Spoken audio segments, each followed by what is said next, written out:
o nosso portal Dr. TV começa agora com uma entrevista que eu tenho certeza que você vai gostar. É a respeito da cirurgia bariátrica. E a gente tem o prazer de receber aqui o Dr. Luiz Carlos Castro. Ele é cirurgião do aparelho digestivo, sem dúvida nenhuma um especialista desse assunto, cirurgia bariátrica, e conversa com a gente hoje.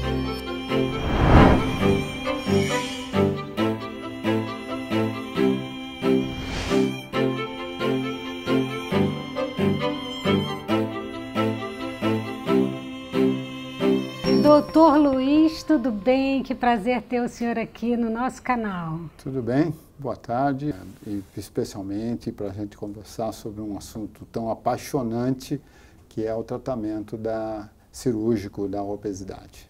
Mas vejam só, gente, e ainda por cima com uma pessoa que conhece tudo desse assunto. Doutor Luiz, o que é a cirurgia bariátrica como solução para os problemas da obesidade? A cirurgia bariátrica, ela não pode ser encarada como a solução da doença obesidade. A cirurgia bariátrica, ela é uma das armas que o médico tem para o tratamento da obesidade. E aí a classificação dessa obesidade. Se ela é uma obesidade de grau leve, moderada, grave e com as suas comorbidades. A cirurgia bariátrica é um método, é uma forma para o paciente se tratar.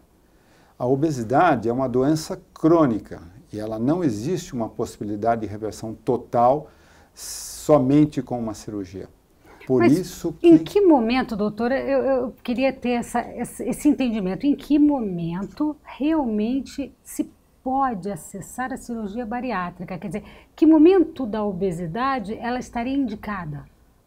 A cirurgia bariátrica, ela está bem formalizado isso, que a cirurgia bariátrica ela é indicada para pacientes que têm uma obesidade moderada, com comorbidades, hipertensão, diabetes e outras coisas. E ela está indicada quando o índice de massa corpórea for acima de 40, com uma obesidade grave de grau 3. A cirurgia está indicada nestes casos, né? Pode-se estudar algum caso da obesidade leve, tá certo? Mas a indicação seria uma obesidade moderada, com índice de massa corpórea acima de 35, com as comorbidades, ou acima de 40, mesmo que não haja comorbidades. Agora, é óbvio que a obesidade é uma doença que atinge o ser humano intensamente e que muitas pessoas estão buscando um tratamento antes de uma obesidade tão grave, que é esta que eu falei, que é cirúrgica. Existindo, então, os tratamentos endoscópicos, e não podemos esquecer que todas as pessoas devem ter um tratamento clínico. Por isso que a cirurgia bariátrica, nós comentamos e temos a certeza que precisa de um tratamento multiprofissional. É uma equipe que trata desse paciente, com psicólogos ou psiquiatras, nutricionistas, nutrólogos, clínicos, endocrinologistas, cirurgiões. Então, vamos começar passo a passo para os nossos amigos de casa entenderem bem o que a gente está falando aqui. Fica muito claro que, dependendo do nível de comorbidades, a indicação pode acontecer ou não. Pode falar um pouquinho o que seriam essas comorbidades? Sim, as comorbidades, elas são várias.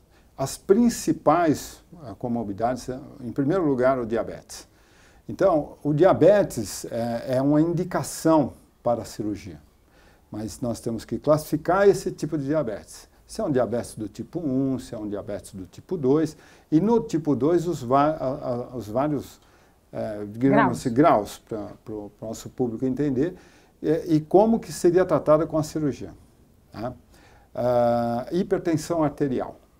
Existe a hipertensão arterial essencial que atinge o indivíduo magro, assim como o diabetes do tipo 2 também pode atingir um indivíduo magro. Mas existe o indivíduo, e é a grande maioria, que ao engordar, ao aumentar o seu índice de massa corpórea, ele se torna hipertenso e diabético. Então, é nestes casos em que a cirurgia bariátrica atua bastante. Mas existem outras comorbidades. Por exemplo, um problema ortopédico grave, um problema de coluna com hérnia de disco, existe a apneia do sono para pacientes em graus diferentes de obesidade.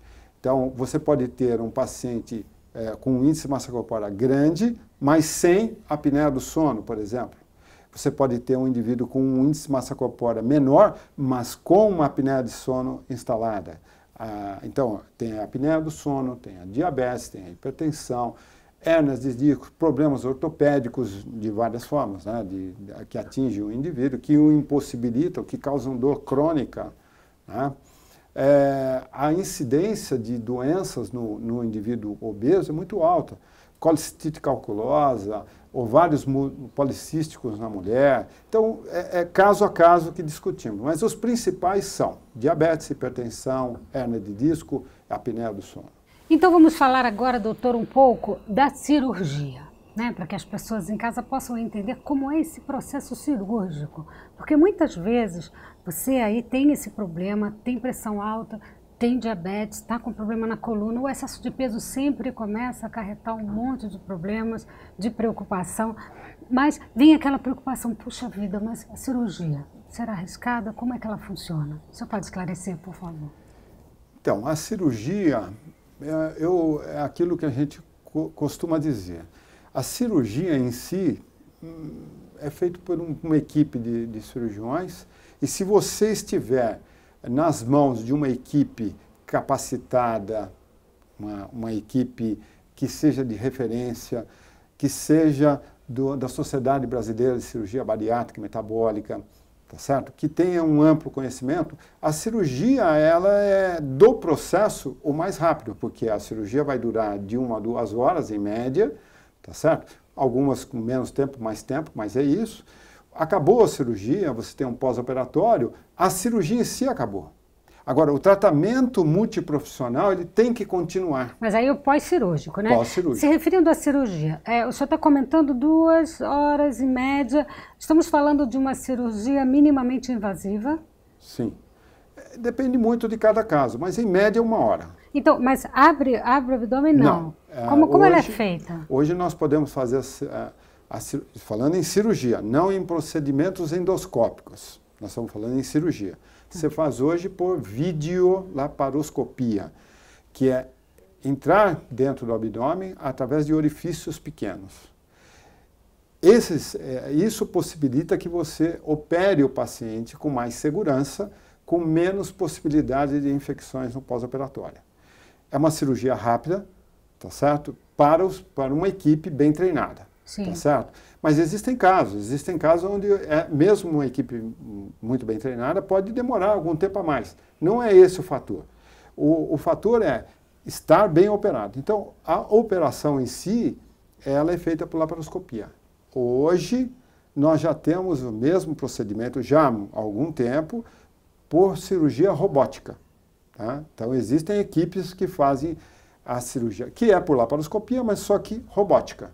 Né, com o auxílio de um robô. Né?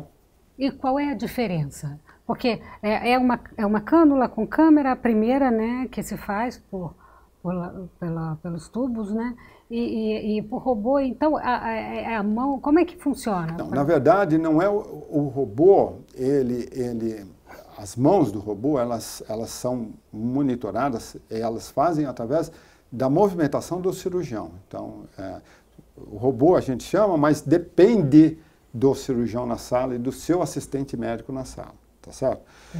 A vantagem do robô são a mobilização das mãos do robô, que fazem movimentos de 360 graus, a visão da cirurgia, que é em 3 dimensões, tá? E a possibilidade de se trabalhar em espaços menores, pequenos, com mais rapidez, com mais habilidade.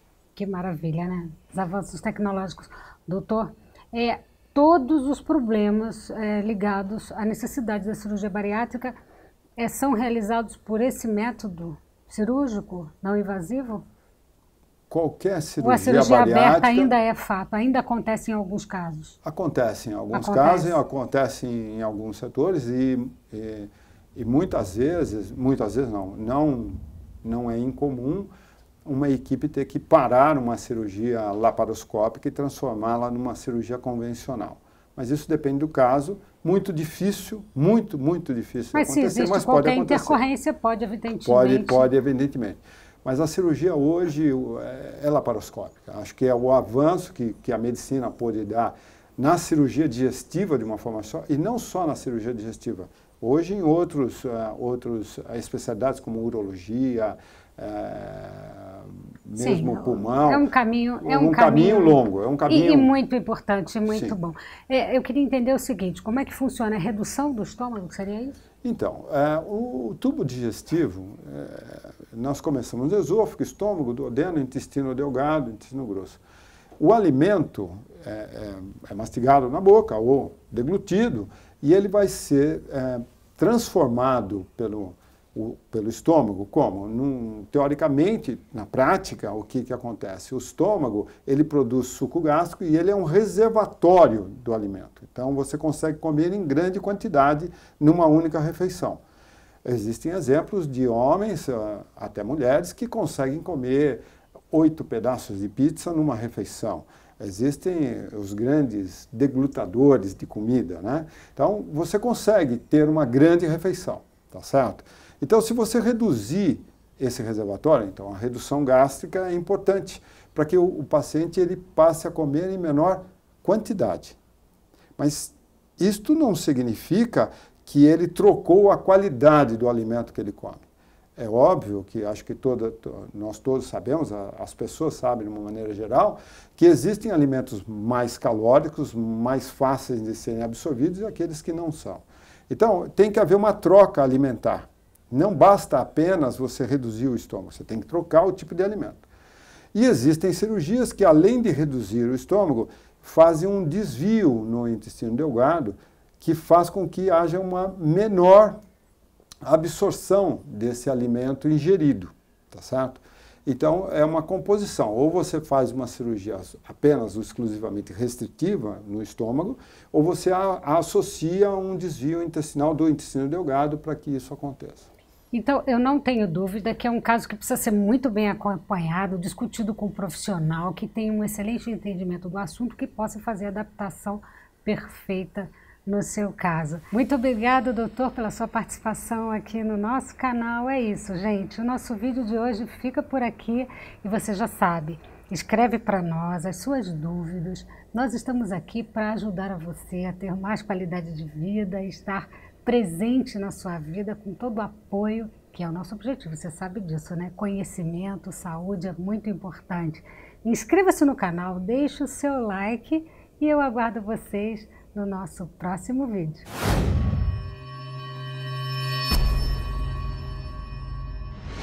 Olá, meu nome é Bruno Figueiredo Miller, eu sou cirurgião geral.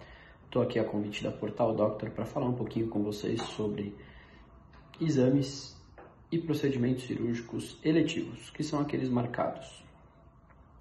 Nesse cenário de pandemia, é muito comum existir receio e existir medo de agendamento de consultas, de cirurgias, de procedimentos, por conta de risco de contaminação. É importante saber que nessa altura da pandemia, tanto hospitais quanto laboratórios já elaboraram fluxos seguros para esse tipo de atendimento. São os fluxos que a gente tem chamado de fluxos COVID-free. Os atendimentos são feitos de forma separada, em ambientes separados, com agendamentos espaçados e sem o encontro de pacientes com risco respiratório. Dessa forma, tudo pode ser feito de uma forma segura, garantindo o risco mínimo de qualquer tipo de contágio. A importância de fazer esse tratamento, de manter esses tratamentos, é que além do tratamento em si, que é importante para resolver algum problema de saúde, a gente sabe que tem muitas coisas que são feitas em hospitais, por exemplo, exames onde a gente faz diagnóstico. Não fazer diagnóstico é uma preocupação muito grande nesse momento. Doenças não diagnosticadas são doenças não tratadas. Doenças não tratadas são doenças que podem progredir e levar a quadros mais graves, com tratamentos mais complexos, ou muitas vezes sem a possibilidade de tratamentos curativos. É importante estar informado que os hospitais estão preparados, que os laboratórios estão preparados e a gente consegue fazer isso de uma forma segura. Você, paciente, que tinha uma cirurgia para marcar, que tinha um exame para fazer, converse com o seu médico, converse com o seu centro de tratamento, com o seu local de tratamento e faça de uma forma e procure informação que você vai saber que a gente consegue fazer esses tratamentos, consegue fazer essas investigações de forma segura.